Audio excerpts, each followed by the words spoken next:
നടി റിനി ആൻ ജോർജിനെ പങ്കെടുപ്പിച്ച് CPIM-ന്റെ പെൺ പ്രതിരോധ സംഗമം.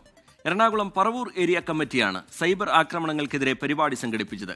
പാർട്ടിയുടെ ഭാഗമാകണമെന്ന് റിനിയോട് CPIM നേതാവ് KJ ഷൈൻ അഭ്യർത്ഥിച്ചു. സ്ത്രീകൾക്കെതിരെയുള്ള അധിക്ഷേപങ്ങൾക്കും സൈബർ ആക്രമണങ്ങൾക്കുമെതിരെ പെൺപ്രതിരോധം എന്ന പേരിലാണ് CPIM പറവൂർ ഏരിയ കമ്മിറ്റി പരിപാടി സംഘടിപ്പിച്ചത്. റിനിയുടെ വെളിപ്പെടുത്തലിന് പിന്നാലെയാണ് പാലക്കാട് MLA രാഹുൽ മാങ്കൂട്ടത്തിനെതിരെ പാർട്ടി നടപടിയുണ്ടായത്. സ്ത്രീകൾക്കു വേണ്ടി സംസാരിക്കാൻ രാഷ്ട്രീയമില്ലെന്ന് റിനി 24-നോട്. ഇപ്പോൾ പോലും ഞാൻ ഇവിടെ വന്ന് നിൽക്കുമ്പോൾ കുറച്ച് ഭയത്തോടു കൂടിയാണ് നിൽക്കുന്നത്. കാരണം വീണ്ടും ഇത് വെച്ച് അവരിനി എന്തെല്ലാം കഥകൾ പ്രചരിപ്പിക്കുമെന്ന ഒരു മാനസികമായൊരു ഭയമുണ്ട്. നമ്മൾ ഇങ്ങനെ മറ്റൊരു പാർട്ടിയുമായി ചേർന്ന് നടത്തുന്ന ഒരു ഗൂഢാലോചനയാണെന്നുള്ള തലത്തിലേക്ക് വരും എന്നുള്ളൊരിതുണ്ട്. എനിക്ക് സംസാരിക്കാനുള്ള വേദികൾ ഉണ്ടാകുമ്പോൾ സ്ത്രീകൾക്ക് വേണ്ടി സംസാരിക്കണം എന്നുള്ളതാണ്. അതിന് പിന്നെ പാർട്ടി എന്നുള്ളതല്ല. അതുപോലെയാണ് ഈ വേദിയിൽ വന്നത്. അല്ലാതെ പ്രത്യേകിച്ചൊരു രാഷ്ട്രീയം എന്ന് ചിന്തിച്ചിട്ടല്ല ഈ വേദിയിൽ വന്നത്.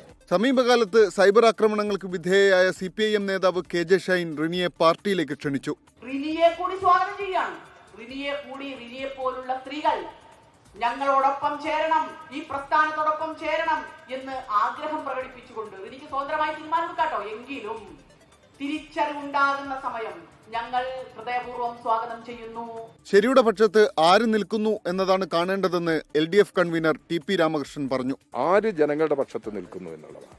തെറ്റും ശരിയും വേർതിരിച്ച് ശരിയുടെ പക്ഷത്ത് ആര് നിൽക്കുന്നു അവരെല്ലാം ശരിയുടെ പക്ഷത്ത് കൊണ്ടുവരണം. ഇപ്പൊ UDF ആയി എന്നുള്ളത് കൊണ്ട് അവർക്ക് തിരുത്താൻ സന്ദർഭം കിട്ടിയാൽ അവർ തിരുത്തണ്ടേ. അത് തിരുത്തുന്നുണ്ടെങ്കിൽ അത് പാടില്ല നമ്മൾ പറയേണ്ട കാര്യമില്ലല്ലോ.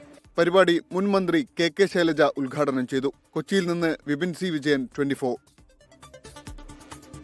ലോകത്തെവിടെയായാലും ഏത് സമയത്തും 24 വാർത്തകളും ഓഗ്മെന്റഡ് റിയാലിറ്റി പാക്കേജുകളും എക്സ്പ്ലെയിനറുകളും വിശദമായി കാണാൻ ഞങ്ങളുടെ YouTube ചാനൽ നിങ്ങൾക്ക് സബ്സ്ക്രൈബ് ചെയ്യാം.